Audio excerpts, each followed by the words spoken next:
Welcome to the Composer's Contemplative Podcast. I'm Connor David McCain. Thanks for tuning in. This week, I would like to introduce a new segment to this podcast.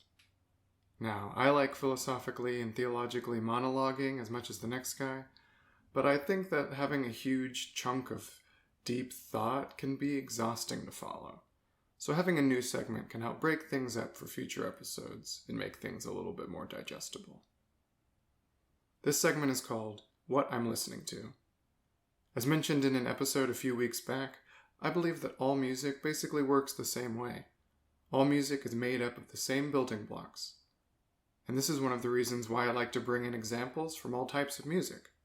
I find it interesting to look at all the ways that different genres attempt to solve the same problems and communicate the same things. And it's not only interesting, but often very educational. Also, I just love all sorts of music, so this segment is primarily a sort of personal reflection on music in general that I enjoy and some thoughts on why I enjoy it. And oftentimes, these thoughts will lead into my discussion for that particular week. So, for my inaugural What I'm Listening To, I'm sure you're able to guess what I've been listening to this past week. That's right, Taylor Swift's new album. Now, I grew up on Taylor Swift, so there's definitely a sense of nostalgia when I think about her music. But that's not the only reason that her new album, titled Folklore, piqued my interest. Unlike her previous albums, which were announced with fanfare, media coverage, publicity stunts, Folklore was announced and then dropped over the course of like 24 hours. No fanfare, little to no coverage, and no publicity stunts.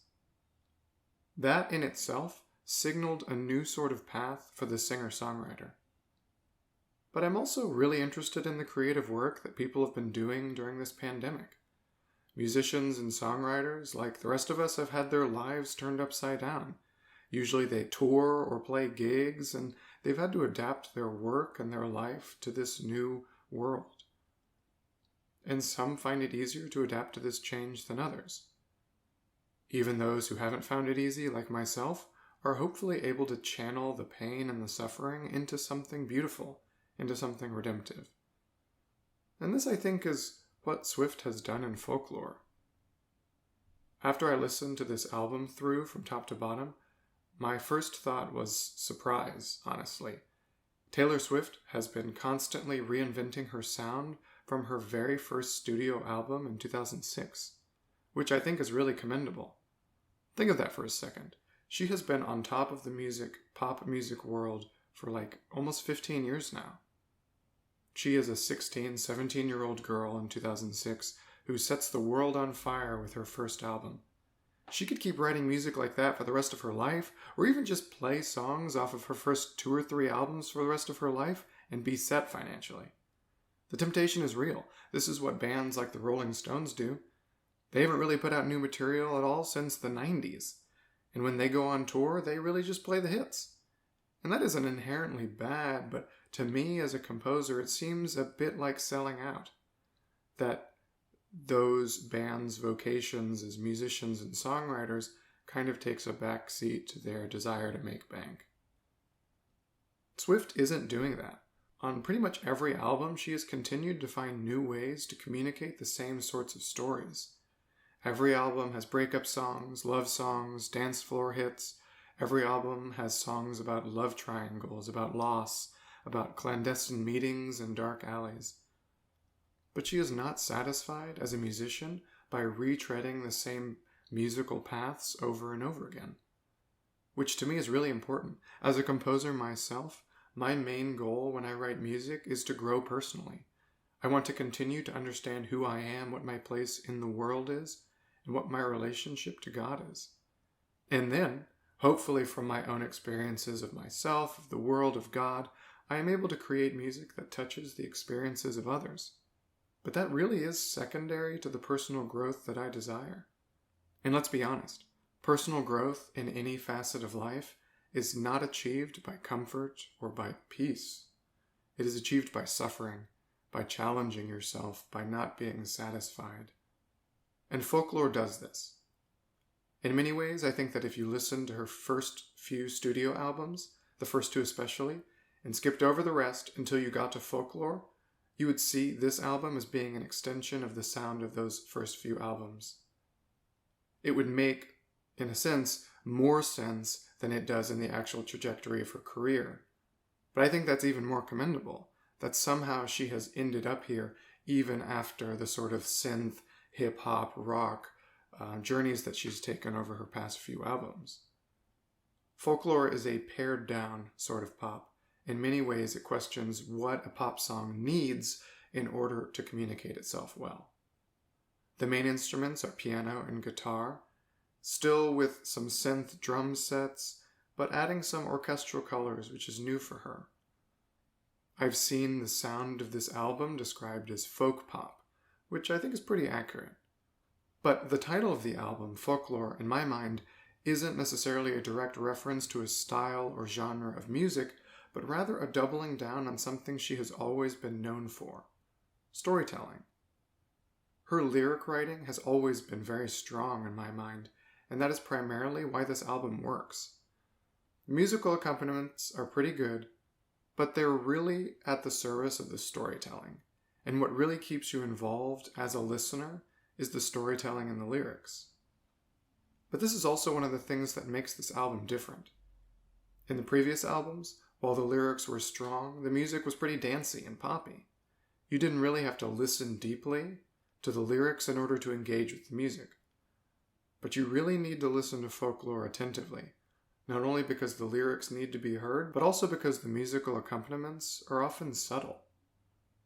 Overall, I think that this is a really impressive album, and I'm really impressed that someone of the caliber of Taylor Swift continues to take chances and risks in her songwriting. And it's inspiring to me as a fellow composer. So this was all the first thought that I had upon listening to the album. The second thought that I had was quite a bit deeper and more complex, and segs into this discussion that I would like to have in this episode. One of the things that makes Taylor Swift so popular is that her songs are emotionally resonant. We hear You Belong With Me or Love Story, and we are able to take those stories and connect them to our own life. I know when I hear these sorts of songs, I feel heard, I feel met in my own life. And this is so, so important. Any counselor or therapist will tell you that the first role of counseling is just to listen. Just listen. Don't judge. Don't problem solve. Just listen. People need to feel heard in their own lives. And art is a really great way of doing that. When we hear music like Swift's, we feel that we are not alone, that someone else has been through this before, and hearing their story brings us comfort. That is beautiful, and this is something that pop music does really well. But I think it's a major facet of really any successful music. Listen to Tchaikovsky's music, for example, from his symphonies to his operas. You'll find the same thing. There's great beauty mixed with great sorrow, and we hear it and we feel heard, we feel met. We know that we're not alone. And this is what most music written for the liturgy after the Second Vatican Council also does for us. From Be Not Afraid to I Am the Bread of Life to On Eagle's Wings, these songs are able to meet us where we are and touch us. And that's really important. One of the things that I would like to make clear in this episode is that I do not think that most of this music is objectively bad. In fact, I think it's kind of important to have in our church, in our life.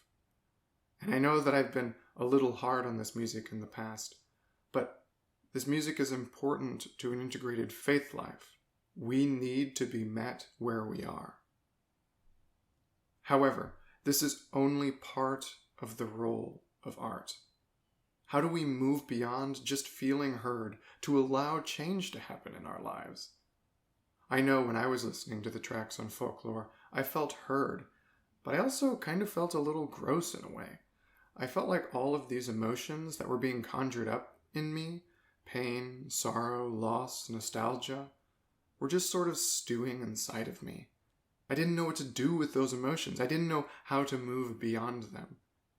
And that doesn't mean that folklore or pop music or music that does this is bad, but we need to be careful. I've been a moody teenager before, and I'm generally quite prone to melancholy. Any music which wants to tug at those strings inside of me can do it very easily, and I have a hard time getting out of it. From a liturgical point of view, liturgical music has to move beyond meeting us where we are, because that's not what the liturgy is about. The liturgy points in every dimension to the beyond, to the heavenly feast, to our sanctification. For music only to meet us where we are is to be narcissistic and overly emotional. It's too worldly. We get stuck in this cycle of only focusing inward, thinking about this life, about our problems, and that is not what the liturgy is about. The Eucharist itself would not be possible if Christ were only looking inward. He looks out on the cross and embraces the world. And that is what the liturgy is about. What does this kind of music, which meets us where we are, but also points us to the beyond, look like? To be honest, I'm not really sure. There's no sort of template for it. This is one of the fundamental questions of my own creative life. How can I create works which reflect all aspects of reality, not just this present reality, but the true reality of the world to come? I'm not really sure. I imagine that it has to incorporate some sort of prayer life, but works like these are few and far between. I would, however, like to suggest to you one work that I think does this really well, and that is the trombone concerto of the contemporary Scottish Catholic composer Sir James Macmillan. I had the pleasure of being at the American premiere of this work in Dallas, Texas in February of 2018, and it was easily the best live performance I've ever been to. James wrote this piece in the midst of his young granddaughter passing away, and it is an extended meditation on mourning and all of the sadness and anger that comes with it.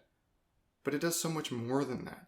It not only meets us in the sadness of our own lives, but radiates with hope of the beyond, of the resurrection of the body, and of the life of the world to come. Please find it on Spotify. I would really, really highly recommend it.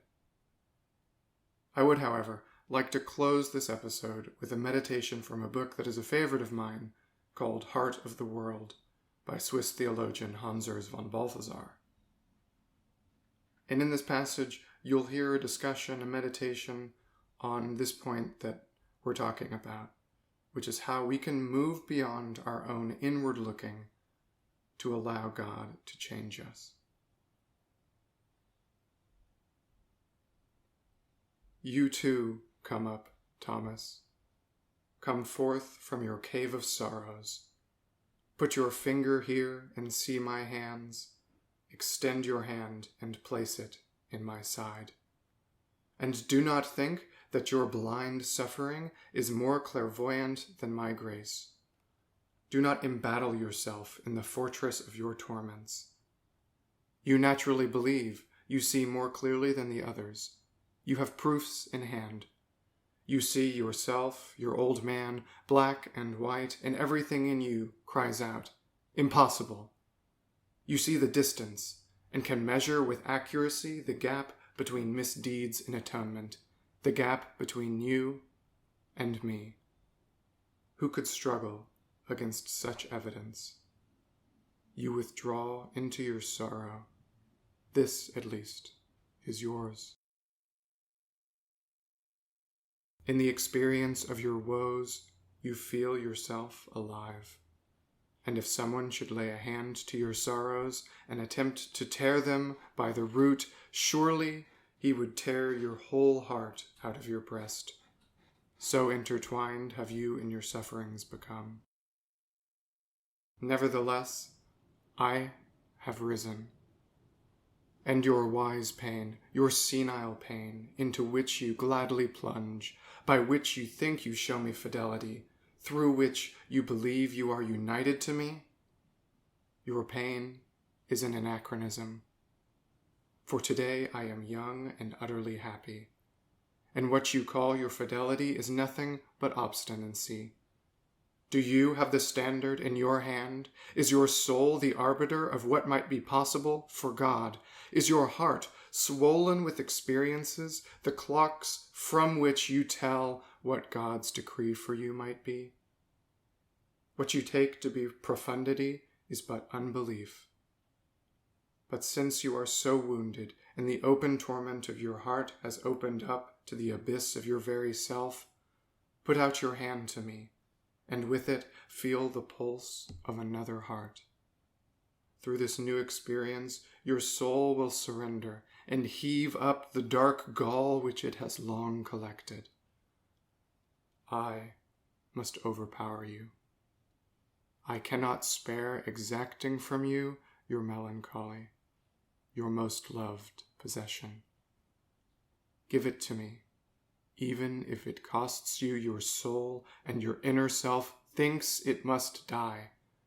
Give me this idol, this cold, stony clot in your breast, and in its place I will give you a new heart of flesh that will beat to the pulse of my own heart. Give me this self of yours, which lives on its not being able to live, which is sick because it cannot die. Let it perish, and you will finally begin to live. You are enamored of the sad puzzle of your incomprehensible ego, but you have already been seen through and comprehended. For look, if your heart accuses you, I am nevertheless greater than this your heart, and I know everything. Dare to make the leap into the light. Do not take the world to be more profound than God. Do not think that I cannot make short work of you. Your city is besieged. Your provisions are exhausted. You must capitulate. What could be simpler and sweeter than opening the door to love? What could be easier than falling to one's knees and saying, "My Lord and my God"?